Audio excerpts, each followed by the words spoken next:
Good morning, campers. Leaving my campsite. That's where I camped last night.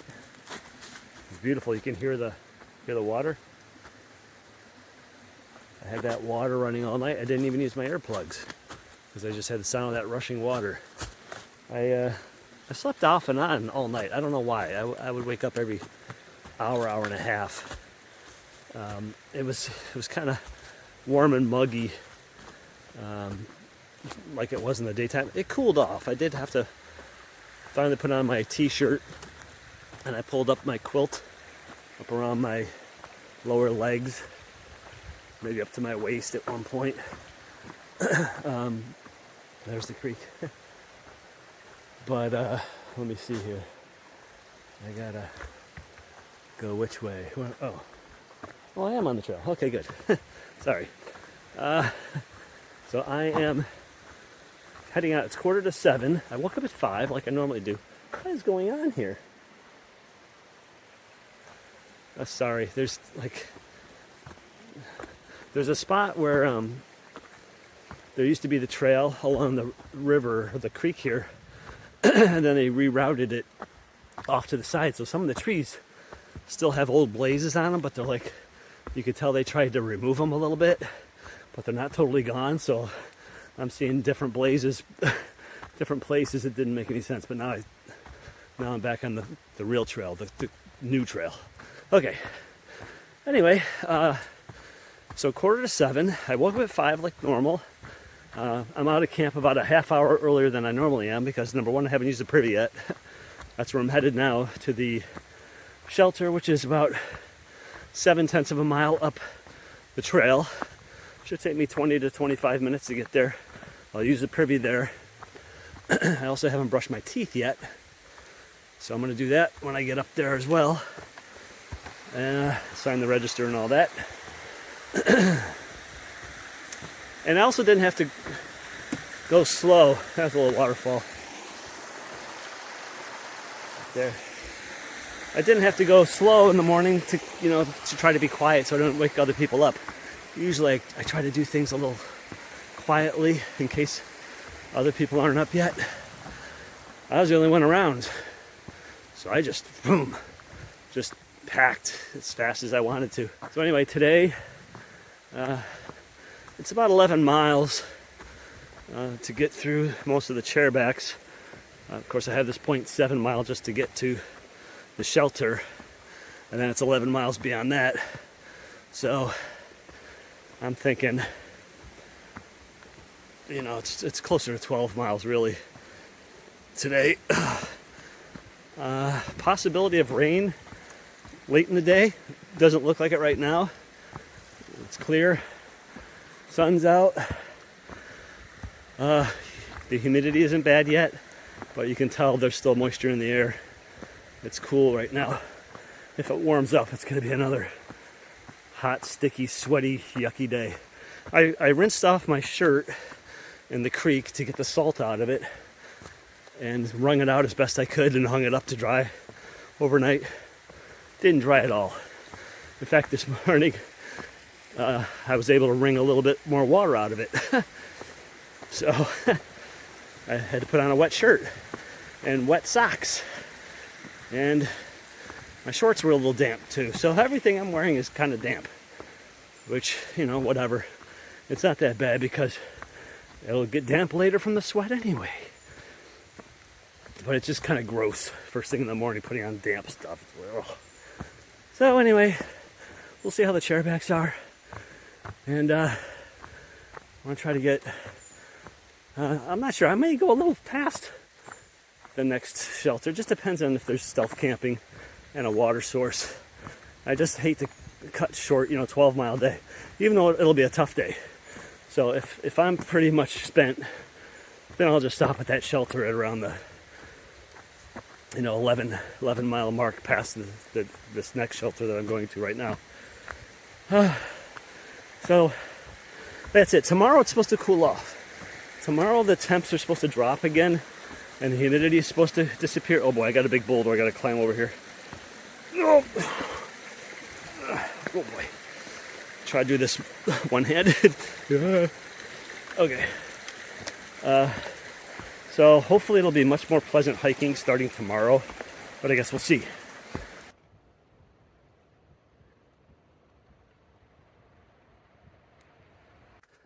So I just stopped at that shelter, the Long Pond Stream campground, or lean-to, I should say, to Brown Blaze. Ha! Brown Blaze. That means I went number 2. So maybe I should talk about the different types of blazing while I'm thinking of it. So of course, the Appalachian Trail is white blazed. You've seen the white blazes on the trees in my videos. So if you're white blazing, that means you're on the trail, obviously. Brown blazing, as I just said, is a euphemism for using a privy, or getting off trail, going to a shelter and using a privy to do your business. It's called brown blazing for obvious reasons. Then there's yellow blazing. Yellow blazing means you bypass part of the trail by taking a car, hitching a ride, taxi, shuttle, bus, whatever. Yellow because the dividing line on roads is yellow, a yellow line. So they call it yellow blazing. That is not a positive term. If somebody yellow blazes, then you're criticizing them because they skipped part of the trail and took a ride to get to another part of the trail. Then there's blue blazing. Blue blazes designate side trails. Typically, they lead to either a shelter or a water source.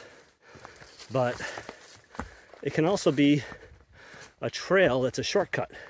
So let's say the Appalachian Trail makes a U, okay? And it, makes it like a U shape. There might be a blue blaze that cuts across the two parts so you don't have to do the big loop. If you take the blue trail and it's a shortcut to another part of the AT and you bypass a longer section of the AT, that's called blue blazing. It's also a pejorative term. You should not blue blaze. The only exception would be if there's bad weather. Sometimes there's a bad weather bypass trail and you have to take the blue blaze trail to avoid going up on an open mountain peak or bald or a ridge line in an electrical storm, let's say, or hail or something dangerous. So that's blue blazing. Then there's aqua blazing. Aqua blazing, another pejorative term, as it means you took a boat or a canoe or a kayak or something on water to bypass part of the trail. Typically this is done in Shenandoah National Park, where there are companies that will take you down the Shenandoah River in a canoe, other type of boat, and you can camp alongside the river, and you can bypass about 100 miles of the trail through Shenandoah National Park. Again, pejorative term, because it means you didn't hike that section of trail. You're not a true through hiker if you're doing these things.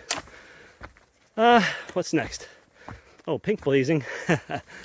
Pink blazing is a term that means it's used to describe a guy, typically.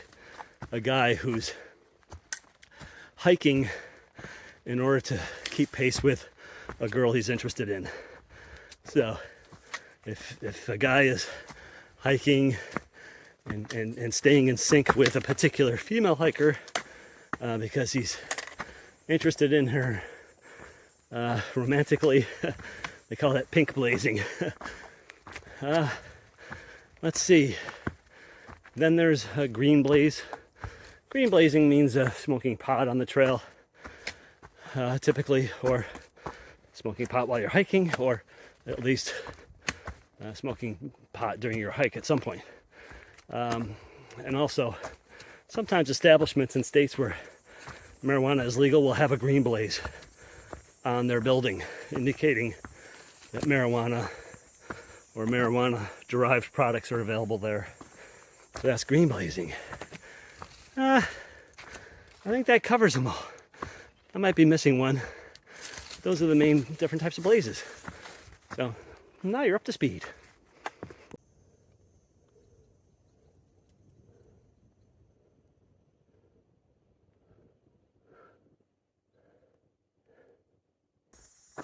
Okay, I just finished first big climb of the day. I'm partway up Barren Mountain. It's a relatively flat section. It's kind of like the shoulder of the mountain, if you will. Then I have another push to get to the peak. Slow going. I can only hike at about 2/3 my normal speed. Just the humidity.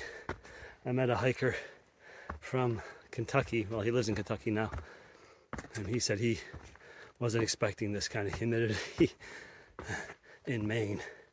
And I'm like, yeah, me neither. And he's from Kentucky. And you know how humid it can get down there. So, we're all in the same boat. It sucks.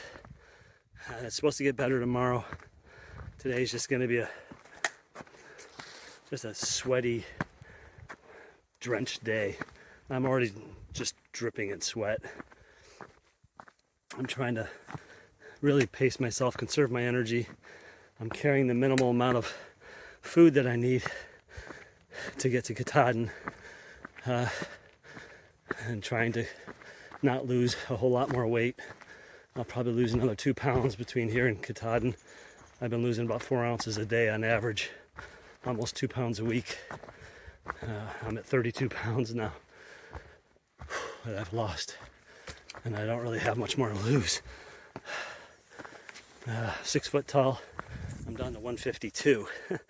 So, you know, there's going to come a point where I can't lose any more weight, or else I'm just not going to be able to hike. I'll lose too much muscle mass. So that's my plan for the southern part, my flop. I'm going to have to carry more calories, more protein. I think I am going to bring whey protein packets. I've already ordered them online, a variety of different types. So every day I'll have a 25-gram drink of whey protein. And then I might also bring some creatine with me. About 5 grams of creatine a day helps to build muscle. And then I'm just going to have to carry more calories, more candy, more concentrated stuff, sugar. You know, just stuff that I can burn off right away. I can eat it, and then my body will just use it up. It'll never get converted to fat in my system. So, all right, I got a sunny exposed section here. I don't want to be filming. There's the sun and there's the rocky section.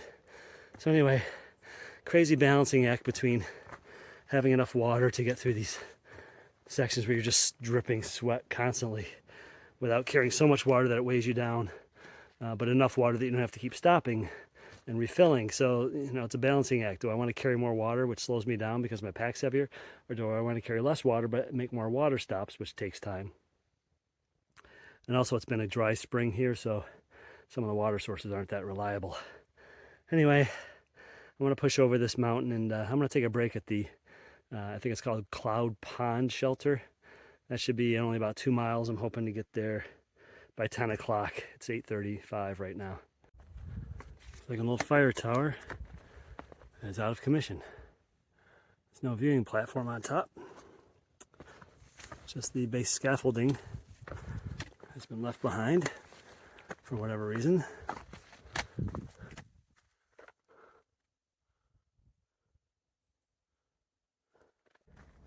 So I just checked the Gut Hut guide. I'm less than half a mile from the shelter. Here's the thing I didn't notice, and shame on me for not looking more closely. The shelter is 0.4 miles off the trail.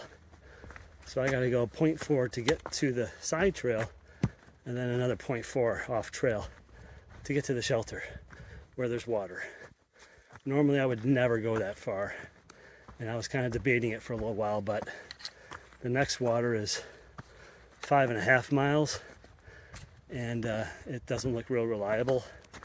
And up here in the 100-mile wilderness, the drought conditions they've had, I can't take chances like that. It's just too hot. I'm sweating too much. I need a lot of water. So I'm just gonna have to make the 0.4 mile walk there and back. That's an extra 0.8 miles today. I'd rather not do on a day that's already really tough. but I gotta have water. So it is what it is. The only alternative is I could have carried more water out of camp. Would have been more weight on my back climbing up that big hill.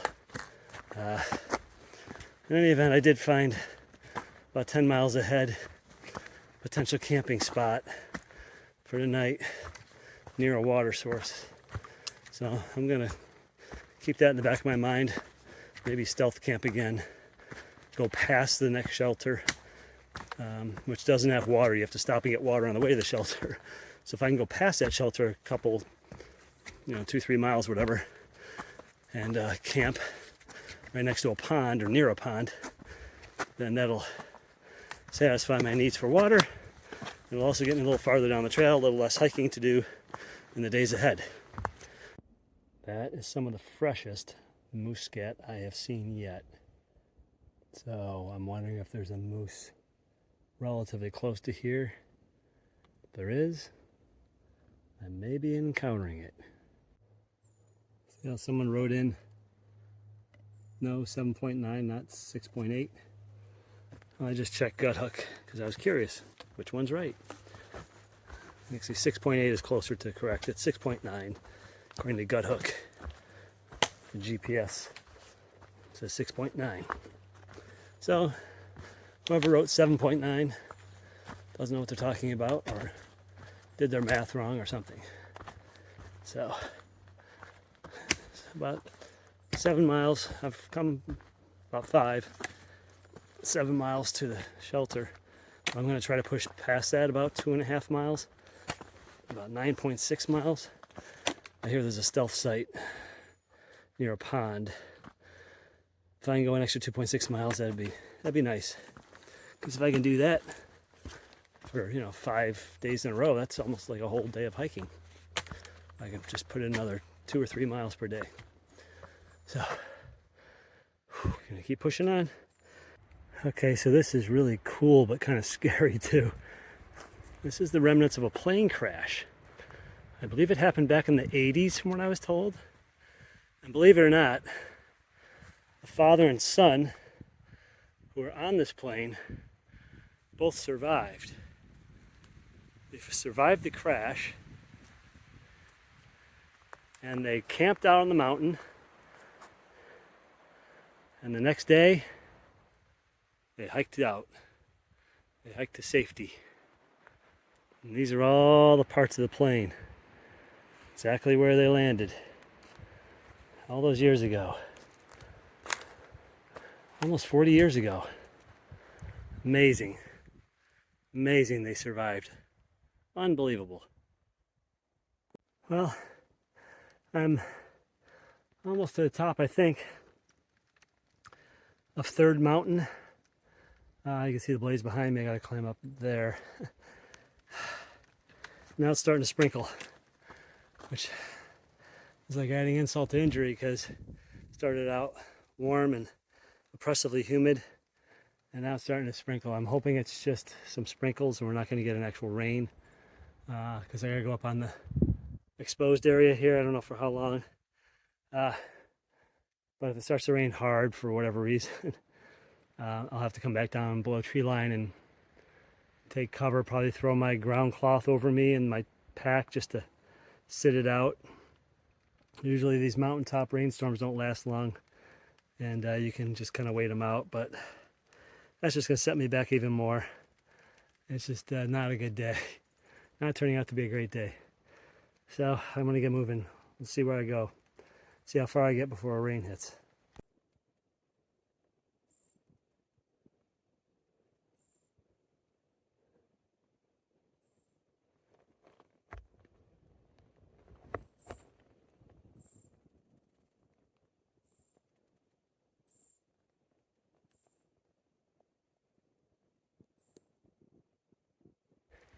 So as you can see, it's just a dark cloud above me.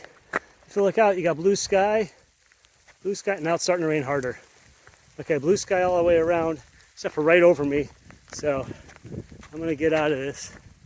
I don't even know where the trail goes. Just my luck. The one cloud in the sky is gonna dump some rain on me. Crikey. Okay, I'm on the trail. Big step. Alright, I'm not really below tree line per se. Well, I guess I sort of kind of am. I'll just wait here for a few minutes till this passes. Well, I just stopped at the Chairback Mountain, or Chairback Gap lean-to. Crosswords was there. And he said, I have good news and bad news. Good news is tomorrow the temperature is supposed to drop down to 60, a high of 60. Which sounds surprising. High of 60. It's been in the 80s the last several days. Last week. I don't know. I'm just dripping with sweat. The bad news is it's going to start raining sometime after 5 o'clock today. And it's 4:45 right now. So I got to get to my campsite. And then it's going to be raining tomorrow. And there's a chance of rain pretty much every day this week, right through next weekend. So if I'm dealing with a lot of rain every day, that's going to slow me down. And it's going to possibly torpedo my goal of getting the A-Ball Bridge by Thursday night. Especially if it's going to rain this weekend. Like Katahdin. I'm not going up Katahdin in the rain. Not happening. So I don't know what to do. I don't know if I should slow down and just say, the heck with it. Take 7 days to get through instead of 6. I think I just heard a little bit of distant thunder. The sky doesn't look that dark. Unless that's a plane going over. In any event, I gotta get moving. I gotta find a campsite. I'm shooting for about 2.7 miles past the shelter I just left. I figure on this kind of terrain, it's gonna take me about 2 hours. So I won't get there till 6:30, so I hope the rain doesn't start before then. I'd like to at least get my tent up before any rain starts. But those odds are looking like slim and none. And Slim just left town. Oh boy. Hey, I want to shoot a quick video before it got too dark. As you can probably hear, it's raining. I got here a little over an hour ago, about an hour and 15 minutes. Well, actually almost an hour and a half ago at this point. I am camped right next to the Appalachian Trail. Like anyone who hikes by could spit on my tent from the trail.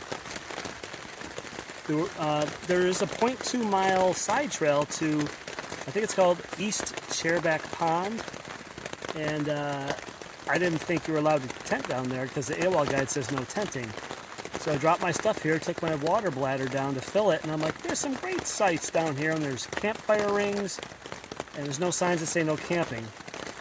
So I was like, maybe I should go up and bring my stuff down. I thought, oh God, it was a steep hill to go up again, and so I decided not to, and it's just as well because 2 couples are down there, a couple of girls and a guy and a girl.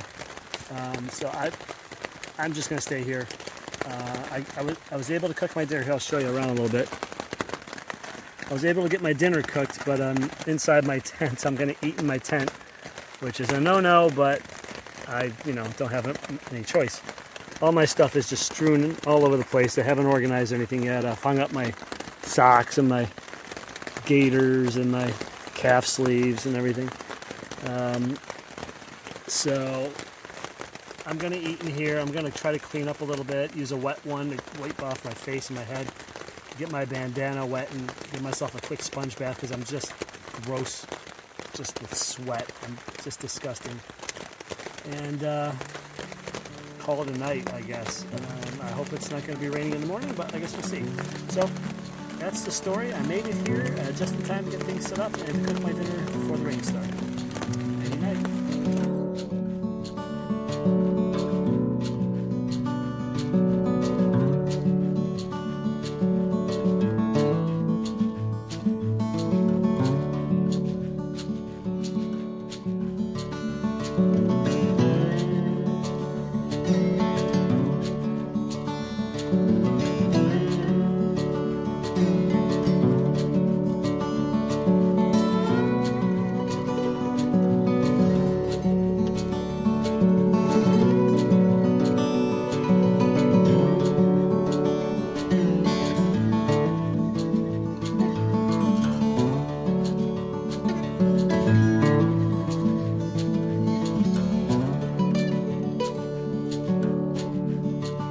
you.